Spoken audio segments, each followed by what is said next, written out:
നമസ്കാരം. നാളത്തെ പ്രമോ വന്നിട്ടുണ്ട്. അതായത് നെവിൻ പുറത്തോട്ട് ഇറങ്ങിപ്പോകുന്ന, അല്ലെങ്കിൽ നെവിൻ എവിക്റ്റ് ആകുന്ന അല്ലെങ്കിൽ ക്വിറ്റ് ചെയ്യുന്ന പ്രമോ വന്നിട്ടുണ്ട്.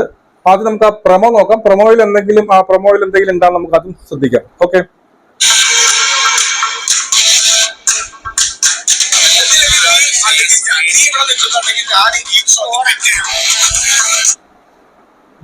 അതായത് അനുകൂലമായിട്ടുള്ള ഒരു പ്രശ്നമാണ് ആദ്യം കാണിക്കുക. ഒന്നുകിൽ നീ അല്ലെങ്കിൽ ഞാൻ. നീ ഇവിടെ നിൽക്കുന്നുണ്ടെങ്കിൽ ഞാൻ ഈ ഗെയിം ഷോയിൽ നിന്ന് ക്വിറ്റ് ചെയ്യുന്നു. അങ്ങനെയാണെങ്കിൽ പറഞ്ഞത്, അങ്ങനെയാണ് ഞാൻ കേട്ടത്. അതെന്തിനാണെന്ന് എനിക്ക് മനസ്സിലായിട്ടില്ല. ഓക്കെ. ഇവിടെ കാണുന്നത് അനുമോളും ഈ പറയുന്ന നെവിനുമായിട്ടുള്ള ഫൈറ്റാണ് കാണുന്നത്. എല്ലാരും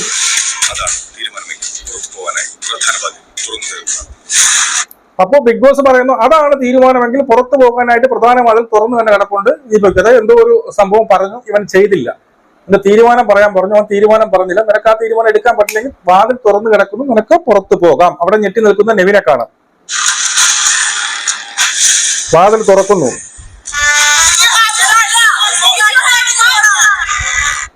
ഇവിടെയാണ് ഒരു ടേണിംഗ് പോയിന്റ്. നൂറയും ആദ്രയും എന്ന് പറയുന്നത് നിനക്ക് ഗഡ്സ് ഉണ്ടെങ്കിൽ ഇറങ്ങി പോടാന്ന് വളരെ ദേഷ്യത്തോടെ പറയുന്നത്.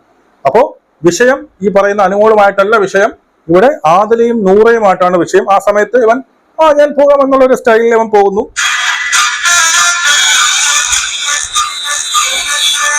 ഈ ഒരു സീൻ നമുക്ക് കാണാൻ സാധിക്കും. ഇവരെല്ലാരും കൂടി ഇങ്ങനെ പിടിച്ചു വെച്ചിരിക്കുകയാണ്. അതായത് മറ്റുള്ളവരെല്ലാരും എന്ത് ചെയ്യുന്നുണ്ട്, ഈ പറഞ്ഞതുപോലെ പോകണ്ട എന്ന് തടയുന്നു. ആ സമയത്ത് എന്റെ ബാക്ക്ഗ്രൗണ്ടിൽ നമുക്ക് കാണാൻ പറ്റും ആദിലയും നൂറയും ഫയർ ചെയ്തുകൊണ്ട് ഇറങ്ങട എന്നുള്ള രീതിയിൽ ആദിലയും നൂറയും നിൽക്കുന്നുണ്ട്. അങ്ങനെ വാതിൽ തുറന്നിട്ടുന്നു.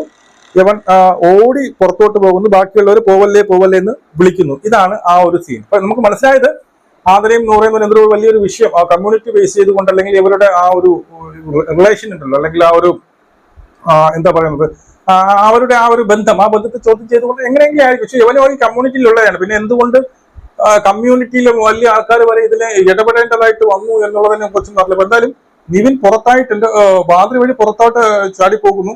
ഇനി എന്തെങ്കിലും ഈ കൺഫെഷൻ റൂമിലോ ഈ പറയുന്ന എവിടെയെങ്കിലും സീക്രട്ട് റൂമിലോ കൊണ്ടിടുമെന്ന് അറിയില്ല. കാരണം കുറച്ച് കണ്ടന്റ് തരുന്ന ഒരു വ്യക്തിയായിരുന്നു. നിങ്ങളുടെ ഒപ്പം നിങ്ങൾ കമന്റ് അറിയപ്പെടുന്നത് നമുക്ക് കൊണ്ട് കാണാം.